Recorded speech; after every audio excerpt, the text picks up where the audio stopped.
Exclusiva. Lo que Merkel finalmente confesó. La guerra pudo haberse evitado. ¿Quién bloqueó realmente la paz con Rusia?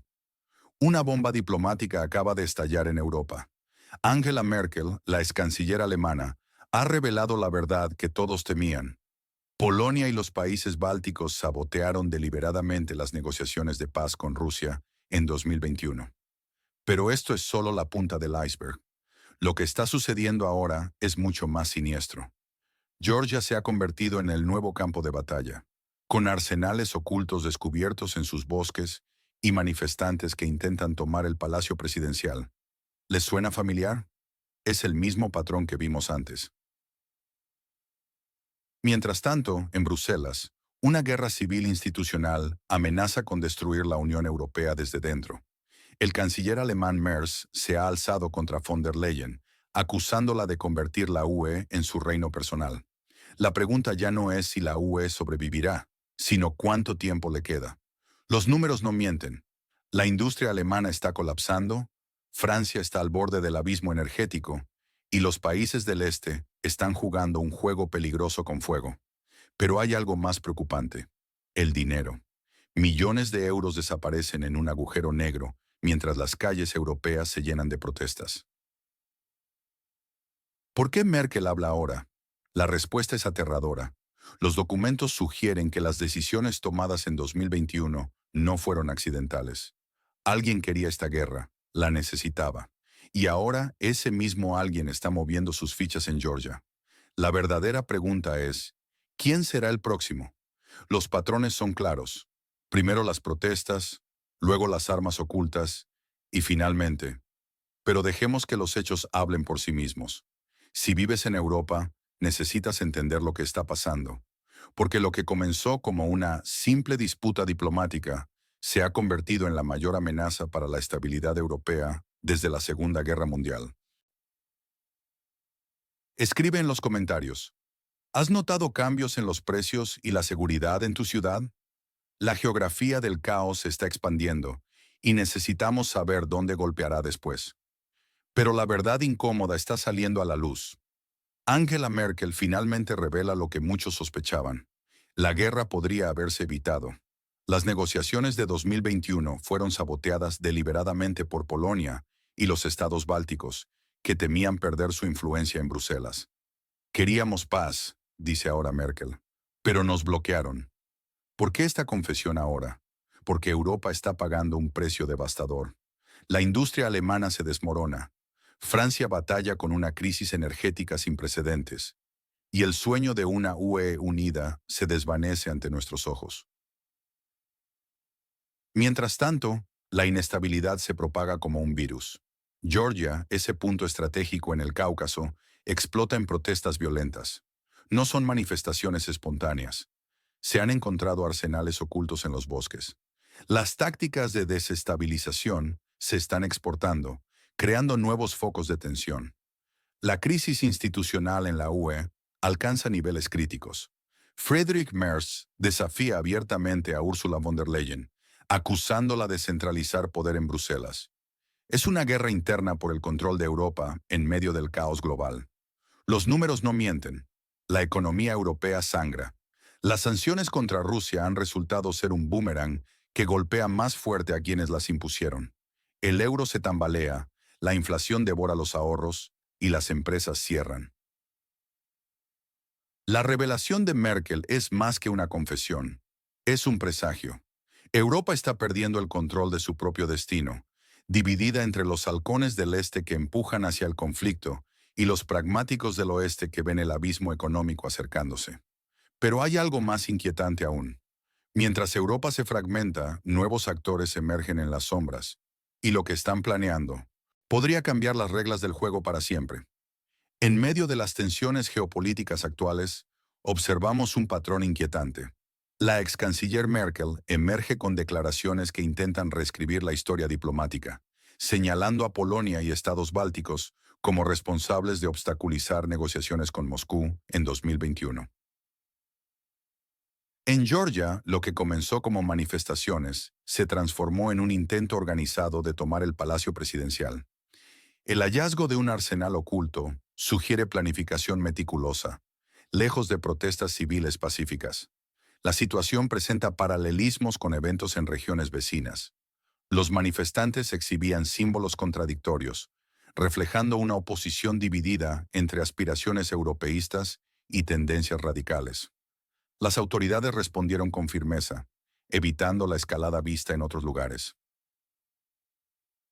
En Bruselas, las grietas institucionales se profundizan.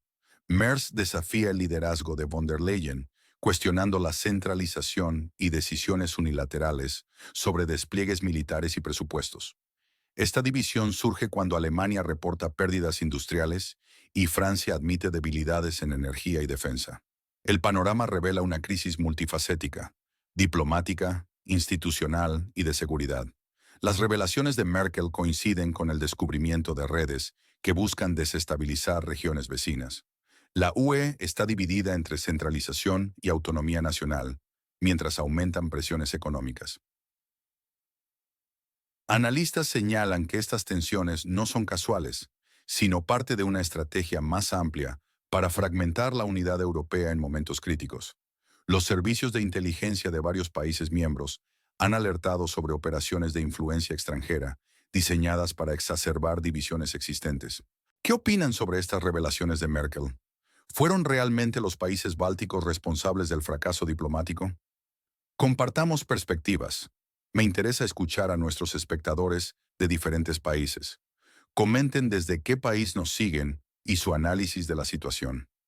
En los últimos acontecimientos en Georgia, lo verdaderamente significativo no radica en el humo de las barricadas, sino en quienes alimentan estas llamas de inestabilidad. El rastro se extiende mucho más. Allá de sus fronteras, hasta la región de inestabilidad, donde hace tiempo que las elecciones se sustituyen por presión callejera y la diplomacia por explosivos en mochilas. Cuando las fuerzas especiales georgianas se adentraron en el bosque, esperaban encontrar quizás algunos marginales con alcohol casero. En su lugar, descubrieron un arsenal completo: armas, municiones y explosivos. Los documentos encontrados señalaban claramente hacia la zona de conflicto, donde las tradiciones militares se han convertido en exportación cultural. Según los servicios de seguridad, un ciudadano georgiano actuaba bajo órdenes de una unidad militar del país, marcado como 404. No estábamos ante una simple manifestación con pancartas, sino frente a una operación coordinada. El objetivo: tomar el Palacio Presidencial el 4 de octubre, transformando Tbilisi mediante la violencia organizada. Las protestas comenzaron con el guión habitual: pacíficas, democráticas, contra las elecciones municipales. La lógica era familiar: si los resultados no agradan, las elecciones son ilegítimas. Pronto, los manifestantes se encontraron frente a la residencia presidencial. Derribaron barreras, recibieron gas pimienta, levantaron barricadas, quemaron la bandera rusa, izaron la del país en conflicto, todo según un manual ya visto en territorios vecinos. Mientras tanto, desde Bruselas, Kaja Kallas expresó su preocupación, no por los explosivos encontrados o el intento de asalto, sino por las detenciones de los manifestantes. Porque aparentemente, si alguien porta un rifle y cócteles Molotov, pero grita «democracia», no es un saboteador, sino un activista por la paz. ¿De dónde nos están viendo? Comparta su ubicación en los comentarios. Es crucial entender cómo estos eventos se perciben en diferentes partes del mundo. ¿Qué opina sobre estos intentos de exportar la desestabilización? Comparta su punto de vista. Tal vez juntos podamos descifrar hacia dónde se dirige esta situación. En Tbilisi, los resultados electorales revelaron una victoria contundente del partido Sueño Georgiano, alcanzando un impresionante 81% en los 64 municipios.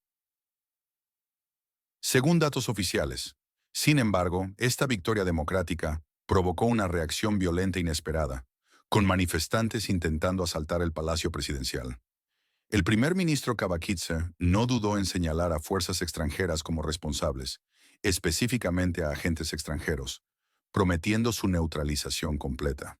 Un detalle revelador fue el descubrimiento de arsenales ocultos en zonas boscosas, sugiriendo una operación planificada más que una protesta espontánea. La expresidenta Zurabishvili presentó una narrativa contradictoria, alegando que el ataque al palacio fue una provocación gubernamental, una teoría que parece ignorar la evidencia física del asalto y la violencia documentada contra las fuerzas de seguridad. Lo más desconcertante fue la confusa simbología de las protestas. Manifestantes quemando simultáneamente banderas rusas y del país marcado como 404, mientras proclamaban estar en contra de la influencia extranjera. Esta contradicción sugiere una agenda oculta tras las aparentes demandas democráticas. Las autoridades georgianas rompieron el guión habitual de estas revoluciones de color. En lugar de ceder ante la presión internacional, expusieron conexiones entre los manifestantes y unidades militares de la región de inestabilidad vecina, revelando un intento de exportar tácticas desestabilizadoras. La situación plantea preguntas inquietantes. ¿Se está utilizando el territorio del país en conflicto no solo como campo de batalla, sino como centro de exportación de tecnologías de protesta? ¿Quién está realmente escribiendo el guión de estos acontecimientos? ¿Qué opinas sobre estos eventos en Georgia? ¿De qué país nos estás siguiendo? Comparte tu perspectiva en los comentarios. Tu análisis es valioso para nuestra comunidad. En los salones políticos de Bruselas, un terremoto alemán sacude los cimientos de la Unión Europea. Friedrich Merz ha decidido enfrentarse directamente a Ursula von der Leyen. No es una simple disputa política, es una confrontación sobre el futuro mismo de Europa.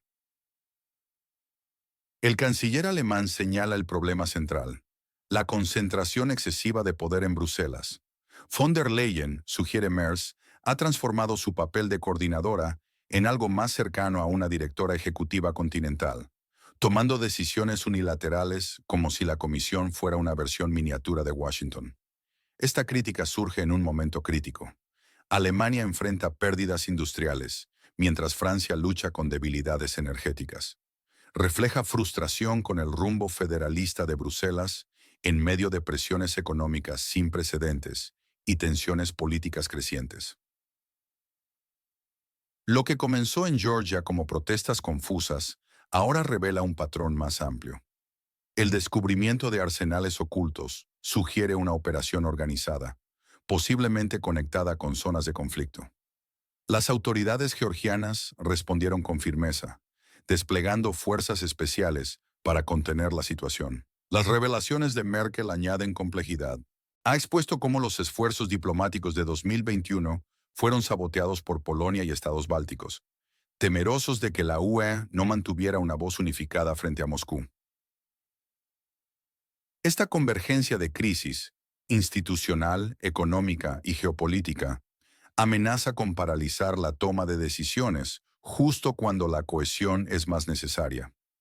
El debate sobre control centralizado versus autonomía definirá el futuro de la Unión y sus relaciones internacionales en las próximas décadas. ¿Cómo ven el futuro de la UE desde su país? ¿Necesitamos más o menos centralización? Compartan sus perspectivas. Su visión desde diferentes partes del mundo nos ayudará a entender mejor esta crisis existencial que enfrenta el proyecto europeo en el siglo XXI. La tensión en Bruselas alcanza nuevos máximos mientras se desarrolla una batalla por el control del futuro de la Unión Europea. El conflicto entre Berlín y la presidenta de la Comisión Europea, Ursula von der Leyen, ha escalado a Pezininan. Niveles sin precedentes. Friedrich Merz critica las iniciativas que empujan a la UE hacia un superestado federal, con presupuesto común, nuevos impuestos y planes militares unilaterales. Alemania se encuentra en posición precaria entre exigencias estadounidenses e irritación francesa. Su industria sufre pérdidas devastadoras, con caída del 15% en producción industrial. Von der Leyen continúa su agenda sin considerar las preocupaciones de los Estados miembros. El plan militar para la región inestable, el Fondo Común de Ayuda y la ampliación del presupuesto se presentan como política visionaria. Sin embargo, franceses y alemanes advierten que estas decisiones dañan sus intereses nacionales. Marine Le Pen calificó el acuerdo con Estados Unidos como un triple fiasco, señalando que Francia ha capitulado en industria, energía y defensa. El canciller alemán expresó decepción, admitiendo que esperábamos más. La crisis se profundiza con la intervención del ministro húngaro, Péter Szijjártó, quien pide la destitución de von der Leyen. Esta no es una simple disputa administrativa, sino una batalla por el futuro de Europa. ¿Quién tomará las decisiones cuando el conflicto en el este continúa, la economía se tambalea y los votantes se vuelven escépticos? Me gustaría saber desde qué país siguen estos acontecimientos. ¿Experimentan efectos similares en su economía? La situación llega a un punto de inflexión y cada día nos acerca a una decisión crucial. O la UE retrocede en su impulso centralizador, o Alemania comenzará a desmontar el mecanismo de Bruselas. ¿Qué creen que sucederá con la economía el próximo mes? Compartamos opiniones. Quizás juntos podamos descifrar lo que nos espera. La situación en la Unión Europea se está volviendo cada vez más tensa, como una olla a presión que comienza a silbar. Cuando Alemania y Francia, tradicionales timoneles de la UE, muestran irritación con los burócratas de Bruselas, es señal de que algo se está cocinando a fuego alto. La UE se parece a un edificio donde un administrador decidió que cada vivienda debe alojar a inmigrantes y un soldado, compartiendo la misma factura, todo sin consultar a los propietarios. Ahora figuras como Merz, Le Pen y otros líderes están golpeando las tuberías en protesta. El problema no es solo von der Leyen, sino el sistema que permite decisiones sin diálogo. Berlín ha sido claro. Los gobiernos nacionales deben recuperar influencia en cuestiones cruciales como despliegue militar, impuestos y acuerdos comerciales. Mientras tanto, la inestabilidad al este drena recursos de un presupuesto europeo agujereado. Y cuando Úrsula propone nuevos impuestos, hasta los defensores del humanismo miran sus billeteras con recelo. La verdadera amenaza para Europa no viene de Moscú, Pekín o Washington, sino de sus ambiciones desmedidas que ya no caben en los marcos constitucionales. Es hora de replantear la idea del dictado centralizado. Cuando incluso Alemania decide frenar, significa que la paciencia se ha agotado. Y mientras von der Leyen construye su visión de Europa unificada, parece que Europa tiene un plan diferente. ¿Desde cuándo la presidenta de la Comisión puede decidir dónde se desplegarán tropas, quién pagará impuestos y qué compromisos asumirá el continente? ¿Quién autorizó a Úrsula a jugar a ser emperatriz? ¿Qué piensas sobre esta situación? Cuéntanos desde qué país de Europa estás viendo estos acontecimientos desarrollarse. Tal vez juntos podamos entender hacia dónde va realmente la Unión Europea.